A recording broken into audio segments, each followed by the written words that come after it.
বলে আর কি বলি বাঁধলি বন্ধু অধরে মধু মাখল বাঁধলি বন্ধু ধরে মধু মাখল আর বান্ধলি বন্ধু ধরে মধু মাখল বান্ধবী বন্ধু ধরে মধু মাখল আর বান্ধলি বন্ধু ধরে মধু মাখল সুখী মন মাতাইল আর সুখী মন মাতর তাই সুখী মন মাতর তাই আর সুখী মন মাতর তাই বধূ আজ এই ঠোঁটে যেন মুরলি ধরে আছে আর সেই মুরলি কি শোভারে যেন বাঁধলির মতো লাগছে এত সুন্দর তার রূপ অধরে যেন মধু ঝুরে ঝুরে পড়ছে তাই ওর অত চুড়ে চারু শিখি চন্দ্রক চন্দক মলয় পবন সহ মেল মলয় পবন সবল ধনে যদু নন্দন সবহু রসায়ন মম মন রসায়ন কেল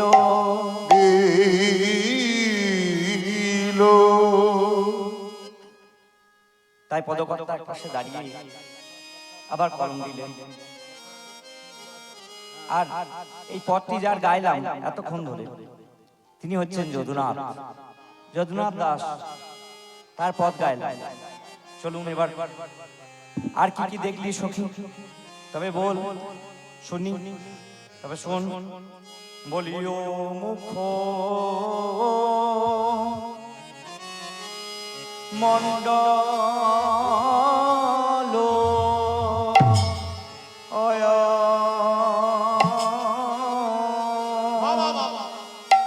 ও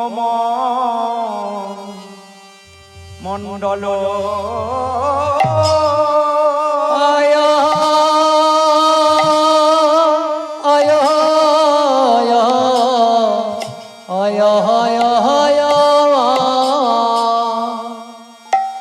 আরে শারদ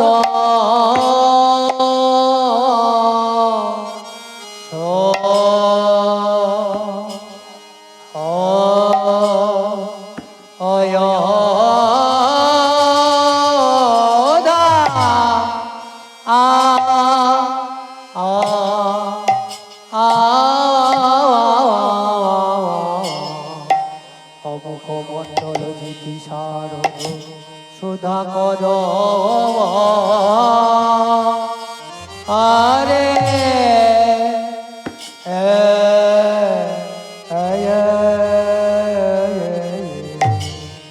ও কি আহাবরে আহাবরে আহারে এ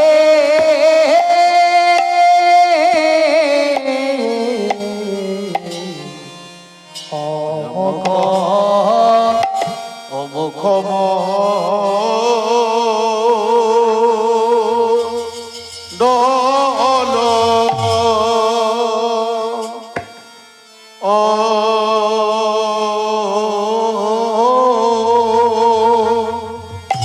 অমণ্ডল দলরে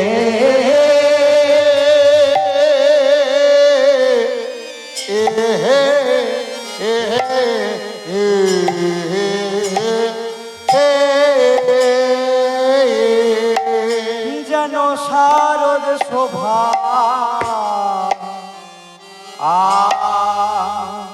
আয়া আছে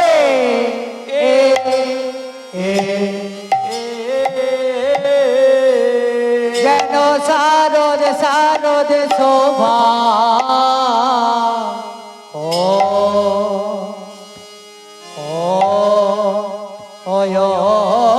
আরে কিবা সারা ও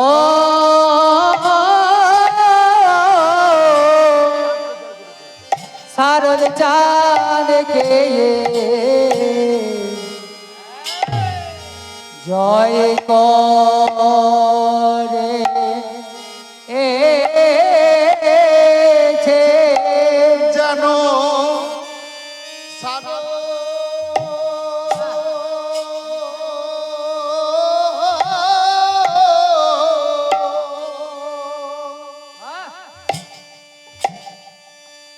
ওই শারদ চাঁদকে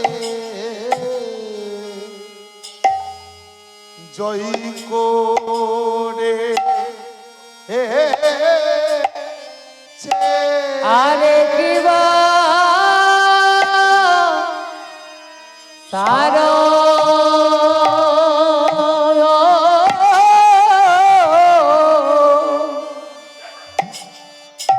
শারদে শারদে চাঁদকে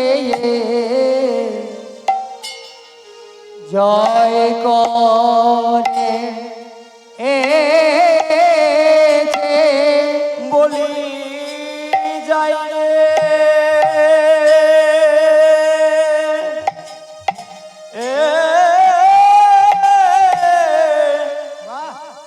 যাই রে রূপে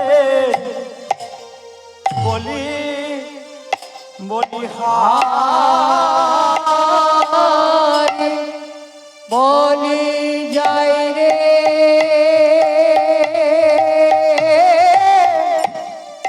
যাই রে রূপে বলে হারি যেন শারদ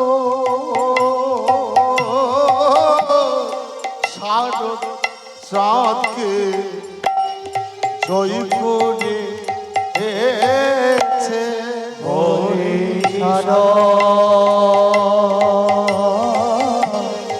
শারদ চাঁদকে জয় করে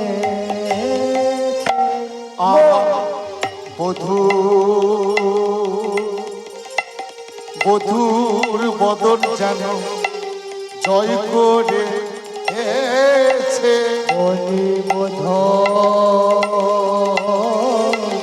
বধোর বদন গেল জয় করে এছে বলি যাই রে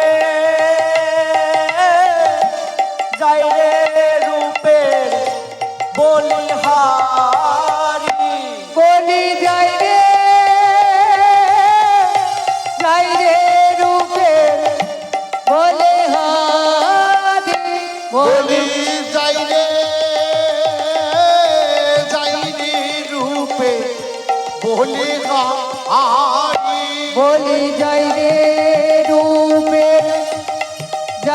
রূপে বলে হারি হারি যাই রে রূপে বলি হারি বলি যাই রে রূপে বলে হারি বলি যাই রূপে বলি হারি বলি যাই রে রূপে বলে হারি বলি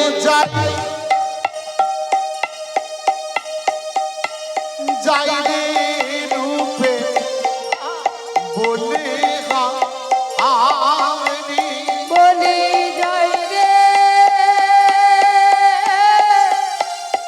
যাই রে রূপে বলে হারি বলি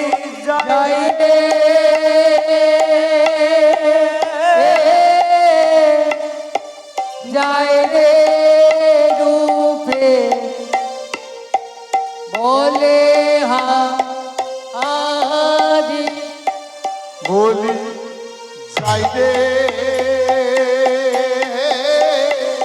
যাই রে রূপে বলি হারি বলে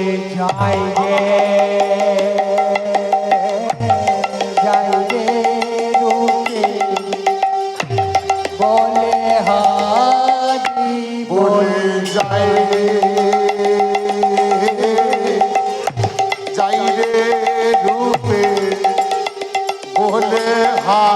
হারি বলি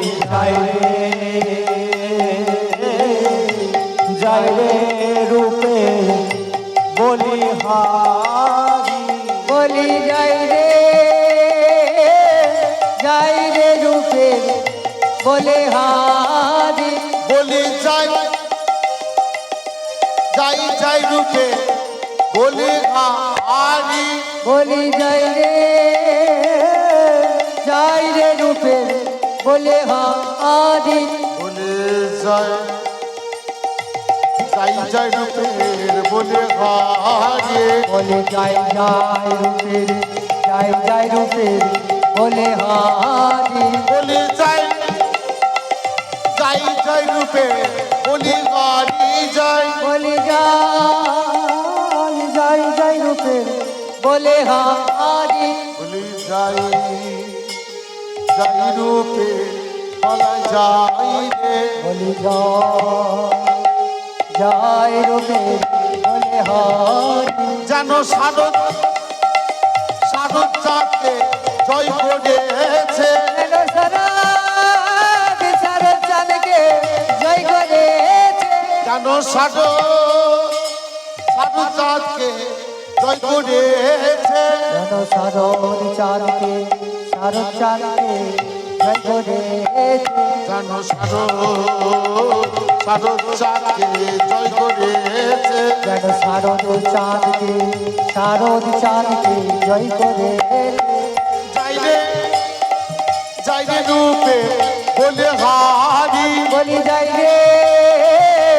রে রূপে বলে হারি বলি যাই রে রূপে বলে হারি বলি যাই রে রূপে বলে হারি সাধু চাঁদকে জয় করেছে যেন শারদ চাঁদকে জয় করেছে ওই সাধু চাঁদকে জয় করেছে শারদ চাঁদকে জয় করেছে ওরে সাধু ওই সাধু চাঁদকে জয় করেছে বলে শারদ চাঁদকে জয় করেছে যেন শারদ চাঁদকে জয় করেছে যেন শারদ চাঁদকে জয় করেছে যেন শারদ চাঁদকে জয় করেছে যেন শারদ চাঁদকে জয় করেছে যেন শারদ চাঁদকে জয় করেছে যেন শারদ চাঁদকে জয় করেছে যেন শারদ চাঁদকে জয় করেছে যেন শারদ চাঁদকে জয় করেছে যেন শারদ চাঁদকে জয় করেছে বলি ও মন্দ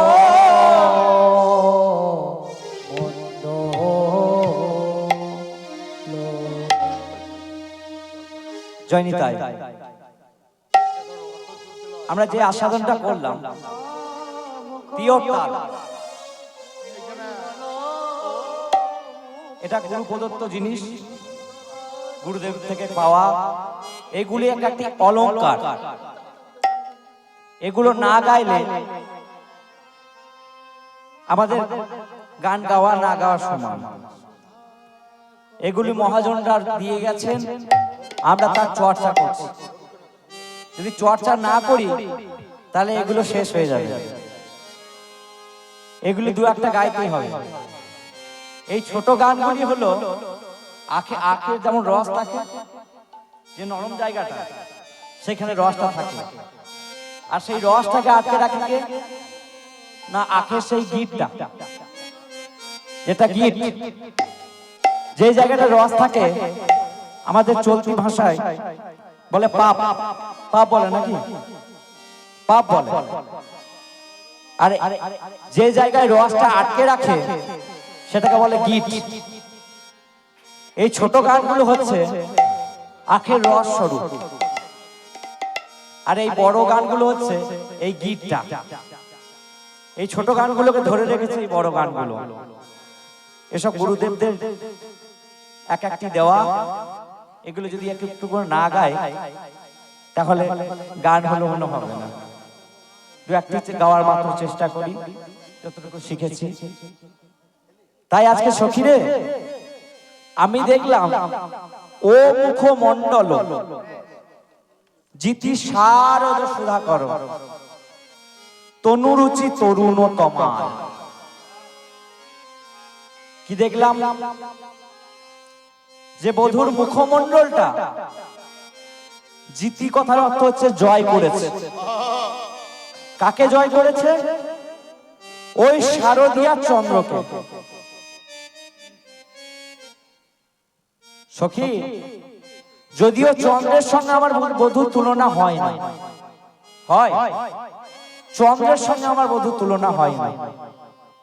কেননা চন্দ্রের গায়ে ছোট ছোট কলঙ্ক আছে, কলঙ্ক আছে।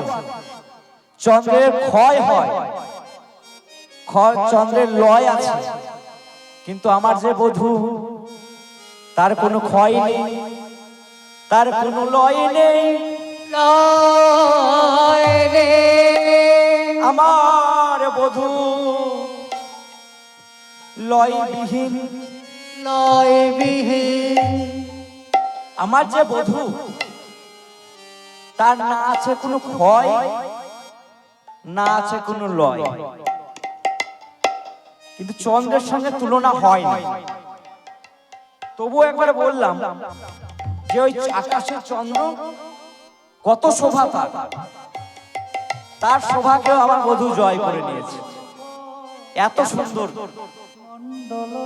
তাই তো বলছে বলিও মুখ মণ্ডল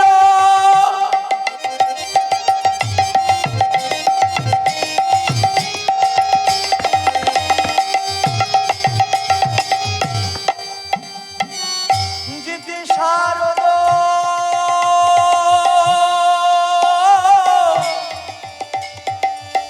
সুধা করো। আয় মুখ মণ্ডল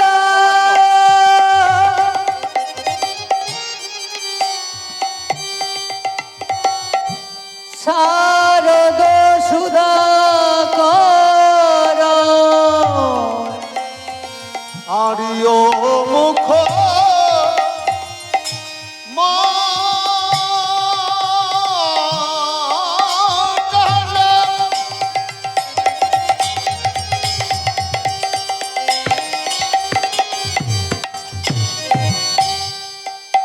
জিতি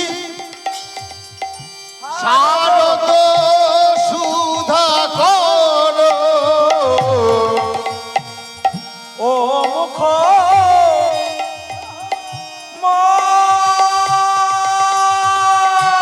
মণ্ডল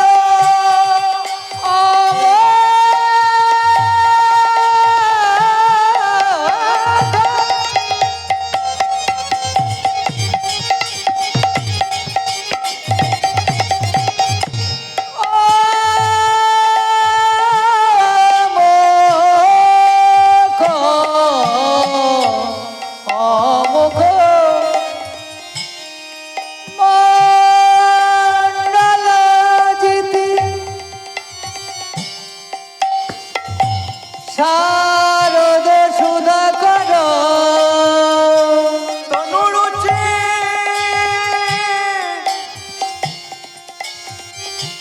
তরুণতমা। আহা তনুরুচি তরুণতম ও মুখমণ্ডল জিতি শারদ সুধাকর তনুরুচি তরুণতমা। আর বধূর এই তনুটা, দেহটা কেমন? রুচি কথার অর্থ হচ্ছে জ্যোতি, ওই তমাল গাছের ন্যায়। তমাল, ওই তমাল গাছের ন্যায়। জানিস সখী কি দেখলাম জানো? জানো আমার তমালে কালো, কৃষ্ণ কালো। আমার তমাল কৃষ্ণ কালো, আমার তমাল কালো কৃষ্ণ আমার তমাল কালো কৃষ্ণ কালো। আমি তাই তো তোমার বাসি ভালো, তমাল কালো কৃষ্ণ।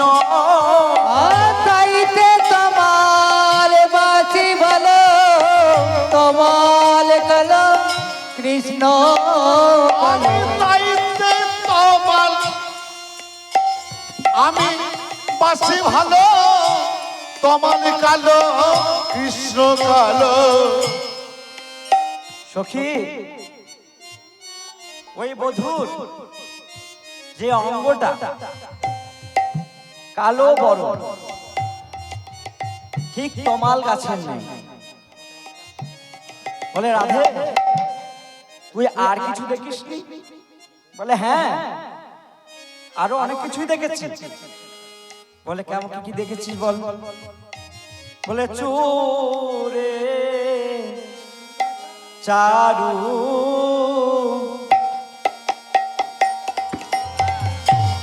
শিখণ্ডিত মণ্ডিত, আর চোরা চারো শ্রীখণ্ড মণ্ডল, আর চূড়া সারসি খণ্ডক মণ্ডিত। মালতী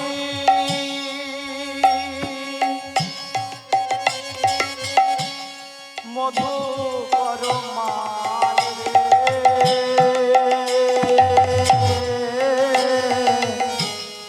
মালতী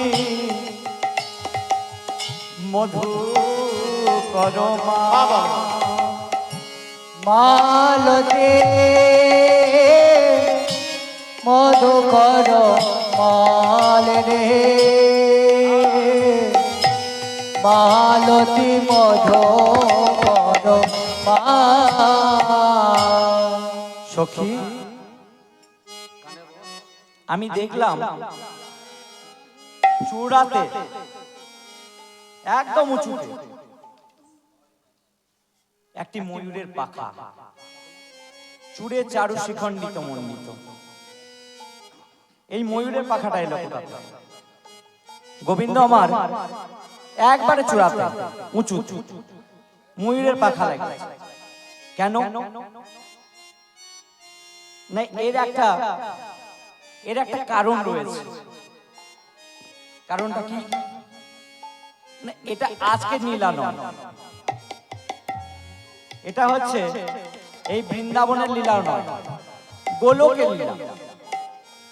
গোলকে একবার ভগবান শ্রীকৃষ্ণ তার বংশীধ্বনি করেছেন রাধারানীকে ডাকার জন্য। এবার হয়েছে কি, রাধারানী যাই হোক কোনো কারণবশত আসতে দেরি করেছে, কোনো কারণবশত। অন্তর্যামী গোবিন্দ তিনি জানতে পেরে করেছেন কি, তার বাম অঙ্গ থেকে একজনকে সৃষ্টি করেছেন, যার নাম বিরজা। বিরজা আর কুঞ্জের বাইরে দাঁড় করে দিয়েছে শ্রীরামকে। শ্রীরাম কেউ যেন আমার কুঞ্জের মধ্যে না ঢুকতে পারে।